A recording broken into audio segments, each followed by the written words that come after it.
Hello friends and dear students, आज का हमारा टॉपिक है एरोमेटिक एमीन्स या जिसको हम एनिलीन्स भी कह सकते हैं। तो इस पूरे वीडियो में हम बात करेंगे क्या होती है एरोमेटिक एमीन्स, उसका छोटा सा क्लासिफिकेशन, नॉमेनक्लेचर और सबसे इंपॉर्टेंट पार्ट है उसका that is basicity of aromatic amines, उसको भी डिटेल करके देखेंगे। तो मैं हूं डॉक्टर भजन शुक्ला।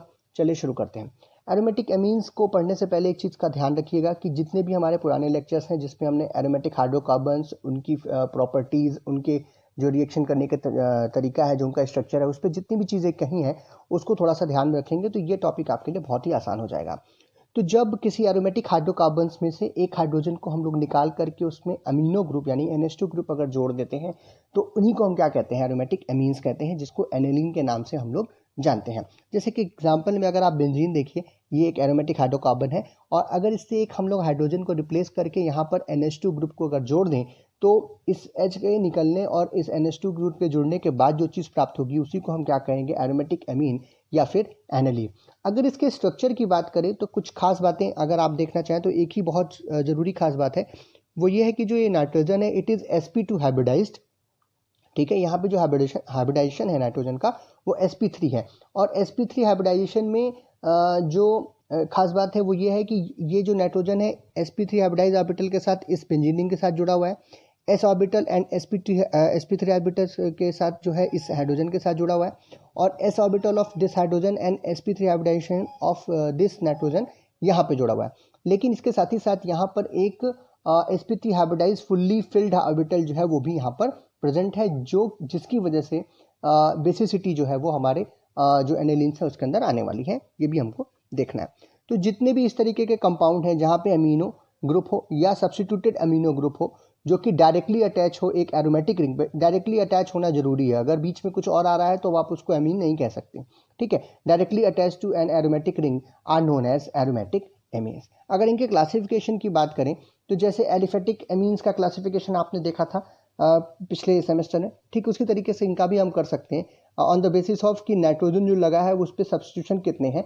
अगर कोई सब्स्टिट्यूशन नहीं है, दो हाइड्रोजन है और एक पूरा हमारा रिंग लगा हुआ है, तो इसी को हम क्या कहते हैं, प्राइमरी एमीन कहते हैं, जैसे कि एनिलीन यहाँ पर एग्जाम्पल में लिखा हुआ है। दूसरा है हमारा सेकेंडरी अमीन, जहाँ पर नाइट्रोजन का एक हाइड्रोजन हमने किसी दूसरे R ग्रुप या एरोमेटिक ग्रुप के साथ इसको क्या कर दिया, रिप्लेस कर दिया है। जैसे कि आप एग्जांपल में देख रहे हो एन मिथाइल एनिलीन, ये क्या है, हमारी सेकेंडरी अमीन है, क्योंकि नाइट्रोजन पे दो जो है वो ग्रुप लगे हुए हैं। टर्सरी अमीन की बात करें, ठीक इसी तरीके से जो नाइट्रोजन के हाइड्रोजन्स हैं उनको हमको रिप्लेस करते चले जाना है।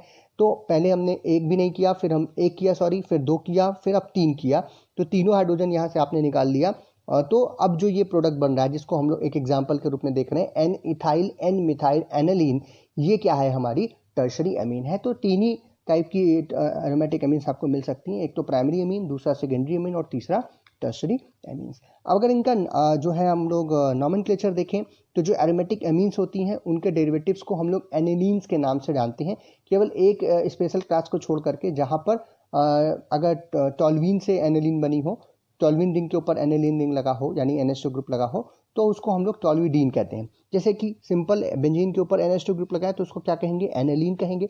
अब इसमें अगर कोई सब्स्टिट्यूशन हो जाए, जैसे एनिलीन के साथ जैसे यहाँ पे BR लगा हुआ है, ऑर्थो पोजीशन पर लगा है, तो इसका नाम हम लोग बिल्कुल वैसे ही लगते हैं सफिक्स लगा करके, जैसे कि ऑर्थोब्रोमो एनिलीन, यहाँ पे इसका नाम हो जाएगा। यहाँ पे आप देख रहे हो मेटा पोजीशन पे NO2 ग्रुप लगा हुआ है, इसलिए हम इसका नाम रख सकते हैं मेटा नाइट्रो एनिलीन। और एक बात खाली ध्यान रखना है कि जो अमीनो टॉल्वीन होती हैं, यानी टॉल्वीन रिंग के ऊपर अगर अमीनो ग्रुप लगा हो तो उसको टॉल्विडीन कहते हैं, उसको एनिलीन नहीं कहते। क्या कहते हैं, टॉल्विडीन। और इनके जितने भी डेरिवेटिव्स होंगे वो टॉल्विडीन के नाम से जाने जाएंगे। जैसे कि इसका एग्जांपल आप देख रहे हो, ऑर्थो पोजीशन पे CH3 ग्रुप लगा हुआ है या इसके ऑर्थो पोजीशन पे अमीनो ग्रुप लगा हुआ है, तो आप कह सकते हो ऑर्थोटॉल्विडीन। ठीक है, अब जितने भी सब्स्टिट्यूशन, अगर इस नाइट्रोजन के हाइड्रोजन को हम लोग सब्स्टिट्यूशन करते हैं तो उसका नाम बिल्कुल सब प्रीफिक्स लगा के लिख लेते हैं और साथ में एन लगाते हैं। एन का क्या मतलब है, एन का मतलब है कि जो आपका सब्स्टिट्यूशन हो रहा है वो रिंग पे ना होकर के कहाँ पे हो रहा है, इस नाइट्रोजन पे हो रहा है। जैसे कि अभी आपने यहाँ पर देखे, यहाँ पे भी हमने एन मिथाइल एनिलीन लिखा था क्योंकि इस एन पे ये मिथाइल ग्रुप लगा हुआ है, और एन इथाइल एन मिथाइल लिखा था क्योंकि इस एन पे ये मिथाइल ग्रुप और ये इथाइल ग्रुप लगा हुआ था, तो इसलिए इस प्रकार से नाम इसका लिखा जाता है। उसी तरीके से एक एग्जांपल हमने यहाँ पे लिया हुआ है N N di methyl amine, क्योंकि इस नाइट्रोजन पे दो मिथाइल ग्रुप लगे हुए हैं, इसीलिए इसको हम क्या कहेंगे, N N di methyl aniline. अगर आप मिथाइल मिथाइल बोल देते तो हो सकता था कि आपको लगता है कि रिंग पे लगा हो, कोई जो समझने वाला हो समझ सकता है कि रिंग पे लगा है, लेकिन हम क्या कह रहे हैं, नाइट्रोजन पे सब्स्टिट्यूशन है, इसीलिए इसका नाम एन डाइमिथाइल एनालिन के रूप में रखेंगे। तो ये हो गया एक जनरल इंट्रोडक्शन अबाउट द एनालिन्स। अब हम बात करेंगे बेसिसिटी ऑफ एनालिन्स। अब आपको एक कंपैरिजन पहले करना होगा। जो एलिफेटिक एमीन्स होती हैं, क्वेश्चंस आते हैं, बहुत इंपॉर्टेंट क्वेश्चन है कि एलिफेटिक एमीन से हमारी जो एनालिन होती है उसकी बेसिसिटी कम क्यों होती है, या फिर बेसिसिटी ऑफ एनालिन किस प्रकार से होती है वो आप बताइए। तो उसको हम पुरानी जितने भी एरोमेटिक हमारी केमिस्ट्री का नॉलेज है उसको हम ध्यान में रखेंगे तो आसानी से इसको कर पाएंगे। जब हम कंपेयर करते हैं केबी वैल्यू ऑफ एलिफेटिक एमीन्स और एनालिन्स का, तो एक क्लियरली हमको ये सीन दिखाई देता है कि जो एनालिन है वो less basic then the aliphatic amines है। अगर आपको देखना हो तो आप देख सकते हो जो केबी वैल्यू है जैसे कि मिथाइल एमीन CH3NH2 की, वो है अराउंड 4.4 इंटू 10 की पावर -5, जबकि केबी वैल्यू फॉर एनालिन जो है वो कितनी है, 4.2 इंटू 10 की पावर -10। इस पे ध्यान मत दीजिए, इस पे ध्यान दीजिए, दिस इज 10 की पावर -4 और इट इज़ 10 की पावर -10। तो ये इससे बहुत कम बेसिसिटी हो रही है किसकी, एनालिन की, और ज़्यादा एसिडिटी किसकी है, सॉरी बेसिसिटी किसकी ज़्यादा है, वो है एलिफेटिक एमीन्स की। वो क्लियरली इस डेटा से दिख रहा है। तो अब हम लोग बात करें अगर बेसिसिटी की, तो जो बेसिसिटी किसी कंपाउंड की होती है वो तभी हम लोग बता पाते हैं कि अगर वो एक्सेप्ट करता हो प्रोटॉन को। जो भी कंपाउंड प्रोटॉन को एक्सेप्ट करता है एक रिएक्शन के अंदर, उसी को हम क्या कहते हैं, बेस कहते हैं। तो जो हमारी एनालिन है they are also base because they accept proton. जब भी हम लोग इसको रिएक्शन में लेके जाओगे आप, तो ये प्रोटॉन को क्या करेगी या H+ आयन को क्या करेगी, एक्सेप्ट करेगी, और एक्सेप्ट करने के बाद एनिलिनियम आयन जो है वो बनाएगी। और ये एक्सेप्ट कैसे करेगा, ये भी एक बहुत ज़रूरी बात है। तो जितनी भी एमीन्स हैं, चाहे एलिफेटिक एमीन्स हो और चाहे एरोमेटिक एमीन्स हो, ये जो नाइट्रोजन है, ये नाइट्रोजन हमेशा कौन सा होता है, sp3 हाइब्रिडाइज होता है। जैसा कि अभी हमने इसका स्ट्रक्चर को डिस्कस किया था आपने, इस sp3 हाइब्रिडाइज नाइट्रोजन के पास ये जो फुल्ली फिल्ड आपके sp3 हाइब्रिड ऑर्बिटल्स हैं, फुल्ली फिल्ड का मतलब यहाँ पे 2 इलेक्ट्रॉन्स हैं और ये पार्टिसिपेट नहीं कर रहे होते हैं बॉन्ड फॉर्मेशन में, लेकिन जब अब इस तरीके से ये स्टेबल रहते हैं। लेकिन ये जो नॉन बॉन्डिंग इलेक्ट्रॉन्स, इनको नॉन बॉन्डिंग इलेक्ट्रॉन्स कहते हैं, ये नॉन बॉन्डिंग इलेक्ट्रॉन्स ही अट्रैक्ट करते हैं किसको, हाइड्रोजन को या प्रोटॉन को, चाहे वो एलिफेटिक एमीन्स हो चाहे एरोमेटिक एमीन्स हो। तो ये जो H+ आयन है वो किसके पास जाएगा, इस नाइट्रोजन के नॉन बॉन्डिंग इलेक्ट्रॉन के साथ जुड़ करके इसके साथ जुड़ेगा और जुड़ करके क्या बनाएगा आपके लिए, एनिलिनियम आयन। और यही आयन का फॉर्मेशन अगर हो रहा है तो आप कहोगे कि ये क्या है, हमारा बेस है। अब एक चीज़ बहुत ध्यान से देखने की ज़रूरत है कि जो आप कहते हो कि ठीक है ये बेस के तरीके से काम करेगा, जुड़ेगा, लेकिन ये लेस बेसिक है। लेस बेसिक क्यों है, उसका अगर एग्जांपल देखा जाए या उसका आंसर देखा जाए तो कैसे आएगा। जो एनिलीन के नाइट्रोजन है, अब उसके ऊपर थोड़ा सा ध्यान दीजिए, तो यहाँ पे जो नॉन बॉन्डिंग इलेक्ट्रॉन पेयर है वो लोकलाइज कंडीशन में नहीं है, यानी कि यहाँ पर हमेशा उपलब्ध नहीं रहता। ये क्या करता है, ये डीलोकलाइज होता है due to the benzene ring. जो बेंजीन रिंग लगी हुई है, आप सबको पता है बेंजीन रिंग में इलेक्ट्रॉन डीलोकलाइज होते रहते हैं, पाई इलेक्ट्रॉन।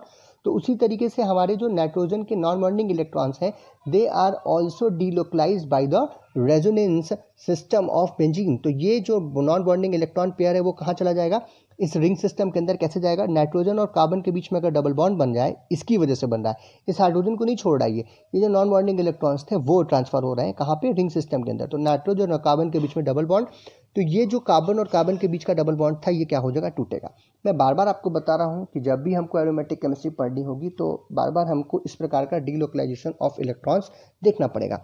तो यहाँ पे अब क्या हो जाएगा, नाइट्रोजन और हमारे कार्बन के बीच में डबल बॉन्ड बन जाएगा। यहाँ का बॉन्ड टूट चुका है, इसलिए यहाँ पर क्या आ जाएगा, नेगेटिव चार्ज, क्योंकि ये ट्रांसफर हो गया इस कार्बन के ऊपर। ये जो कार्बन है यहाँ पर ट्रांसफर हो जाएगा, बाकी जो बॉन्ड्स थे वो वैसे के वैसे ही रहेंगे। नेक्स्ट, वापस से ये ट्रांसफर होगा, पाई इलेक्ट्रॉन जो है, या सॉरी जो नेगेटिव चार्ज आपको इलेक्ट्रॉन के रूप में दिखाई दे रहा है, ये ट्रांसफर होंगे कहाँ पे, इन दोनों कार्बन के बीच में। तो ये बॉन्ड ब्रेक होगा और ये नेगेटिव चार्ज कहाँ आ जाएगा, इस कार्बन के ऊपर। यहाँ पे क्या आ जाएंगे, positive charge, sorry double bond. Now this negative charge या इलेक्ट्रॉन्स जो है वो ट्रांसफर होंगे कहाँ पे, इन दोनों कार्बन के बीच में। तो फिर से ये बॉन्ड टूटेगा और ये जो बॉन्डिंग इलेक्ट्रॉन्स हैं वो कहाँ पहुँचेंगे, इस कार्बन के ऊपर। यहाँ पे क्या आ जाएगा, नेगेटिव चार्ज, यहाँ पे क्या आ जाएगा, डबल बॉन्ड, यहाँ पहले से ही डबल बॉन्ड प्रेजेंट था। तो ये कुछ रेजोनेटिंग स्ट्रक्चर्स हैं जो कि आपस में क्या हो रहे हैं, एक दूसरे में कन्वर्ट होते रहेंगे। अब लास्ट में जब हम लोग इसको वापस से इसको ट्रांसफर कर दें कहाँ पे, इन दोनों कार्बन के बीच में, तो ये जो बॉन्डिंग इलेक्ट्रॉन्स थे वो कहाँ चले जाएंगे, नाइट्रोजन के ऊपर। और वापस से हमको पहला स्ट्रक्चर जैसा, इट इज़ फर्स्ट स्ट्रक्चर जैसा ही है जो आपको स्ट्रक्चर मिल रहा है, ये वाला 5th स्ट्रक्चर यहाँ पे डबल बॉन्ड आ गया और ये सिंगल बॉन्ड हो गया, और ये जो बॉन्डिंग इलेक्ट्रॉन्स है वो कहाँ ट्रांसफर हो गया, नाइट्रोजन के ऊपर। तो ये आप कह सकते हो पहला और पांचवा सेम है, लेकिन फिर भी हमको इतने सारे रेजोनेटिंग स्ट्रक्चर्स प्राप्त हो रहे हैं, और इसकी वजह से क्या हो रहा होगा आप देखिए, थोड़ा सा ध्यान दीजिए। ये जो नॉन बॉन्डिंग इलेक्ट्रॉन है वही प्रोटॉन को क्या कर रहा था, एक्सेप्ट कर रहा था। अगर ये नॉन बॉन्डिंग इलेक्ट्रॉन सिस्टम में चला जाए, किस सिस्टम में, इसका हम लोग यहाँ पे नहीं देख रहे हैं रेजोनेंस। रेजोनेंस कहाँ देख रहे हैं, एनिलीन के अंदर। एनिलीन के अंदर इस रेजोनेंस की वजह से इस प्रकार का रेजोनेंस सिस्टम पाया जाता है। और जो ये बॉन्डिंग इलेक्ट्रॉन है वो कहाँ ट्रांसफर हो जा रहा है, बेंजीन रिंग के अंदर, और ये इलेक्ट्रॉन जो है वो क्या हो रहे हैं, आसानी से इस पर घूम रहे हैं। और इस घूमने की वजह से ये जो नाइट्रोजन के ऊपर बॉन्डिंग इलेक्ट्रॉन्स हैं ये लेस अवेलेबल हैं फॉर द प्रोटोनेशन। कैसे, क्योंकि हम लोग इस प्रकार से इसको देख सकते हैं, अगर और छोटा करना चाहें और सिंपल तरीके से, इसी चीज़ को हमने लिखा है, ये जो आपके नॉन बॉन्डिंग इलेक्ट्रॉन्स हैं ये दोनों कहाँ ट्रांसफ़र हो रहे हैं, नाइट्रोजन रिंग के बेंजीन रिंग के सिस्टम के अंदर। और इस सिस्टम के अंदर नॉन बॉन्डिंग इलेक्ट्रॉन का डीलोकलाइजेशन हो रहा है, और उसकी वजह से कुछ इस प्रकार सा असली जो आप एनिलीन का स्ट्रक्चर देखोगे कुछ इस प्रकार से है, जहाँ पे हम देख रहे हैं कि जो हमारी रिंग है उसके ऊपर डीलोकलाइज हो रहा है पाई नेगेटिव चार्ज, और इस नाइट्रोजन के ऊपर स्लाइट पॉजिटिव चार्ज दिखाई दे रहा है। अगर ये स्लाइट पॉजिटिव चार्ज का क्या मतलब है कि जो इलेक्ट्रॉन डेंसिटी है नाइट्रोजन के ऊपर वो कम है। अगर इलेक्ट्रॉन डेंसिटी कम होगी तो आपको पता है कि प्रोटॉन वहीं पर अटैक करता है जहां इलेक्ट्रॉन डेंसिटी ज़्यादा होती है।